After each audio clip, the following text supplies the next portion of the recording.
Hare Krishna, dear devotees, Dandavat Pranam, all glories to Srila Prabhupada. Today we shall continue reading chapter 5 of the book The Path of Perfection by His Grace Divine Bhaktivedanta Swami Srila Prabhupada. Chapter 5 Determination and Steadiness in Yoga.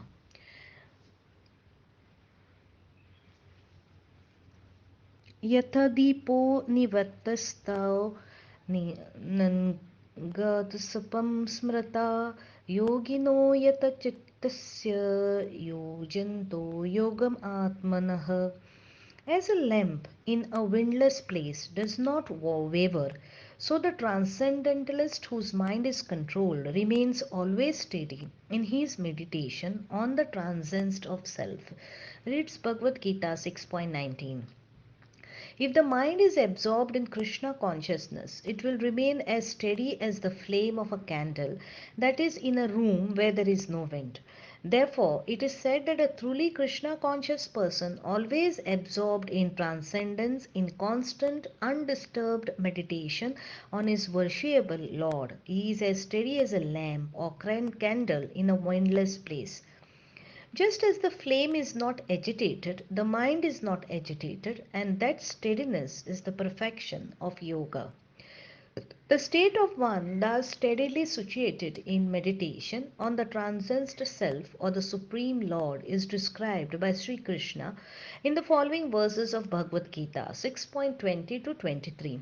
Yatroparamante chittam niruddham yoga sevaya yatra chaivat manattanam pasyan atmani tusyati sukham atyantikam yat तद्बुद्धिग्रहम् अतीन्द्रियं ये वेति यत्र न चैवयं स्थितश्चलति तत्त्वतः यं लम्बद्वा च प्रम्लाभं मनयते नदिकं ततः यस्मिन् स्थितो न दुःखेन गुरुणापि विचलयते तं विद्यद्दुःखसंयोगवियोगं योगसंजितम्.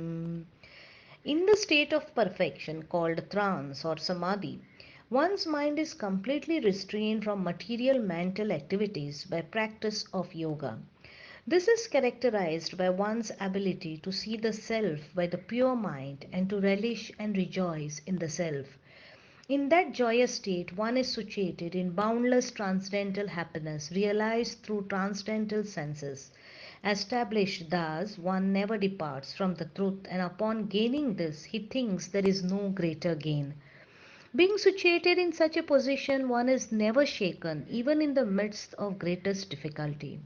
This indeed is actual freedom from all miseries arising from material contact. Samadhi does not mean making oneself void or merging into the void. That is impossible. Kleshodikataraste sam avyakyatasaktachetasam. Some yogis say that one has to put an end to all activities and make himself motionless. But how is this possible? By nature, the living entity is a moving, acting spirit. Motionless means putting an end to material motion and being fixed in Krishna consciousness. In such a state, one is no longer disturbed by the material propensities. As one becomes materially motionless, one's motions in Krishna consciousness increase. As one becomes active in Krishna consciousness, one becomes automatically motionless in respect to material activities. I have often used the example of a restless child. Since it is possible to make such a child motionless, it is necessary to give him some playthings or some pictures to look at. In this way, he will be engaged or motionless in the sense that he will not be committing some mischief. But if one really wants to make him motionless, one must give him some engagement in Krishna consciousness. Then there will be no scope for mischievous activities due to realization in Krishna consciousness. To be engaged in Krishna consciousness, one should first realize, I am Krishna's. I am not this matter. I am not of this nation nor of this society. I do belong to this rascal or that rascal. I am simply Krishna's. This is motionless. This is full knowledge, realizing our actual position as part and parcel of Krishna. As stated in Bhagavad Gita 15.7, Mamam Mamyam Vamso Jiva Loke, the living entities in this conditioned world are my eternal fragmental parts. As soon as we understand this, we immediately cease our material activities, and this is what is meant by being motionless. In this state, one sees the self by the pure mind and relishes and rejoices in the self. Pure mind means understanding that I belong to Krishna. At the present moment, the mind is contaminated because we are thinking, I belong to this, I belong to that. The mind is pure when it understands, I belong to Krishna. Rejoicing in the self means rejoicing with Krishna. Krishna is the super soul or the super self. I am the individual soul or the individual self. The super self and the self enjoy together. Enjoyment cannot be alone, there must be two. What experience do we have of solitary enjoyment? Solitary enjoyment is not possible. Enjoyment means two, Krishna, who is the super soul, and the individual soul. If one is convinced that I am part and parcel of Krishna, one is not disturbed even in the midst of the greatest difficulties, because one knows that Krishna will give protection. That is surrender. To attain this position, one must try his best, use his intelligence, and believe in Krishna. Balasya neha sarnam pitrau nirsimha. Bhagavad Gita, Srimad Bhagavatam 7.9.19. If Krishna does not protect us, nothing can save us. If Krishna neglects us, there is no remedy, and whatever measures we take to try to protect ourselves will be ultimately defeated. There may be many expert physicians treating a diseased man, but there is no guarantee that he will live. If Krishna so wills, a person will die despite the best physicians and medicines. On the other hand, if Krishna is protecting us, we will survive even without medical treatment. When one is fully surrendered to Krishna, he becomes happy, knowing that regardless of the situation, Krishna will protect him. He is just like a child who is fully surrendered to his parents, confident that they are there to protect him. As stated by Yamunacharya in his Stotra Ratna 43, Kadham aikantika nitya kinkaraha parasyasya sanata jivitam. O Lord, when shall I engage as your permanent eternal servant and always feel joyful to have such a perfect master? If we know that there is someone very powerful who is our patron and savior, aren't we happy? But if we try to act on our own and at our own risk, how can we be happy? Happiness means being in Krishna consciousness and being convinced that Krishna will give me protection and being true to Krishna. It is not possible to be happy otherwise. Of course, Krishna is giving all living entities protection, even in their rebellious condition. Eko bohonamayo viddadati kamam kaman. Without Krishna's protection, we cannot live for a second. When we admit and recognize Krishna's kindness, we become happy. Krishna is protecting us at every moment, but we do not realize this because we have taken our own risk. We have taken life at our own risk. Krishna gives us a certain amount of freedom, saying, all right, do whatever you like. As far as possible, I will give you protection.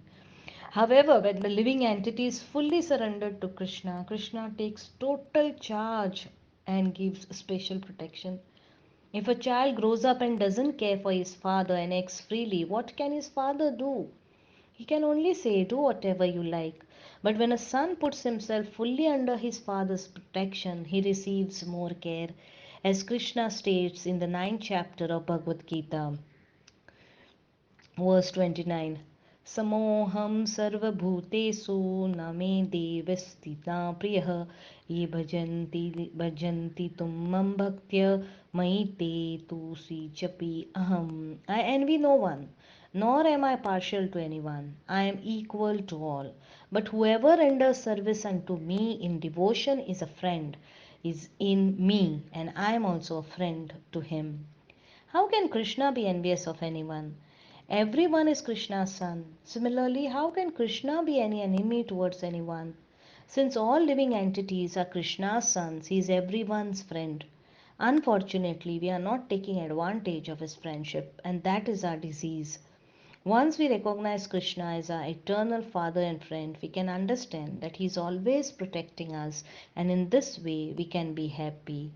Sahanishchene yoktavyo yogo nirmana sankalpa prabhavan kamamas त्यक्त्वा सर्णम् अशित्तः मनस्सैवेन्द्रियग्रमं विनियामसमः ततः.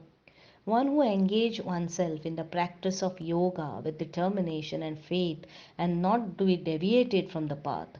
One should abandon without exception all material desires born of mental speculation and thus control all the senses on all sides by the mind, reads Bhagavad Gita 6.24.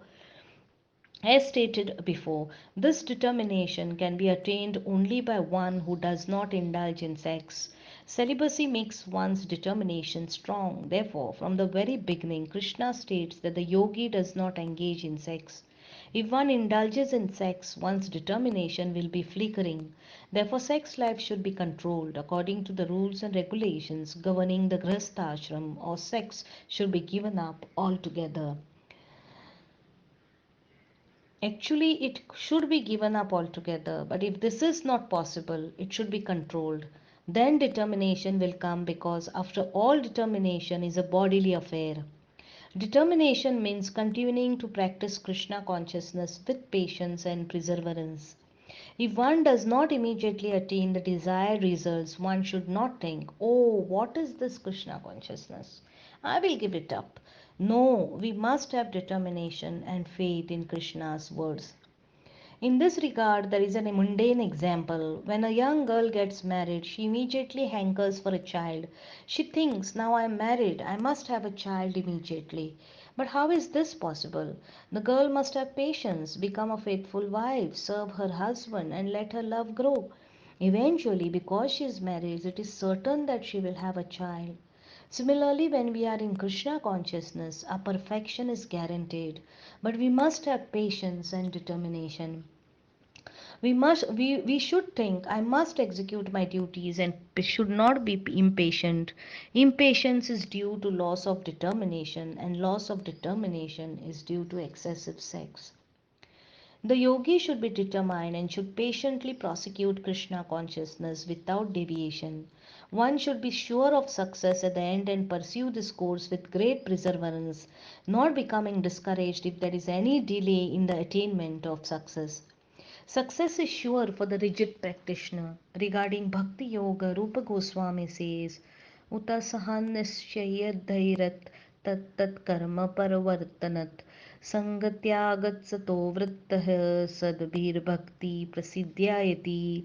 The process of Bhakti Yoga can be executed successfully with full heart enthusiasm, perseverance, and determination by following the prescribed duties in the association of devotees and by engaging completely in the activities of goodness.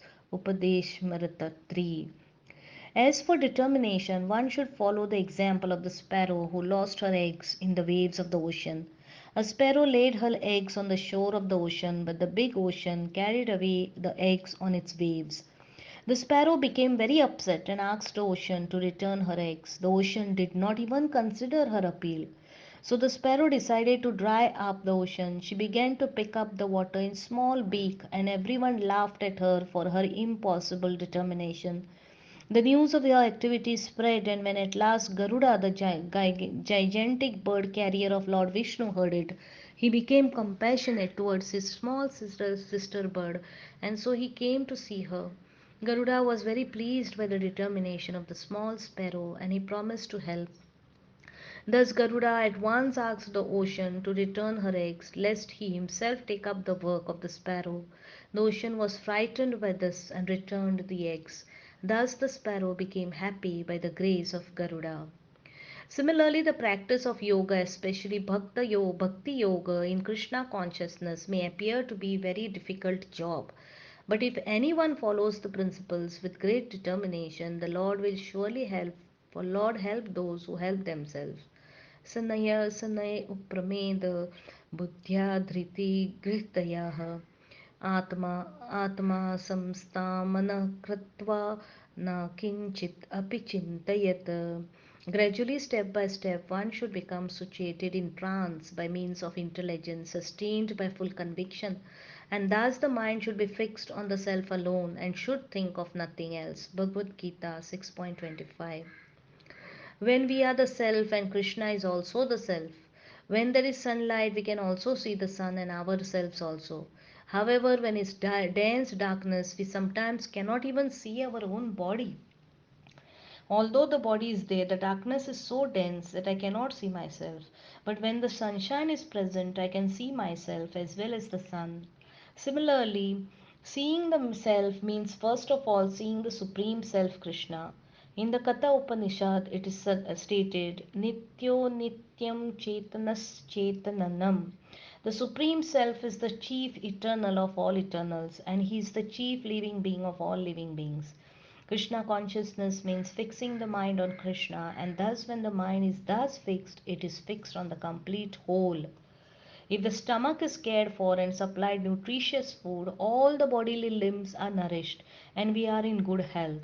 Similarly, if we water the root of a tree, all the branches, leaves, flowers, and twigs are automatically taken care of.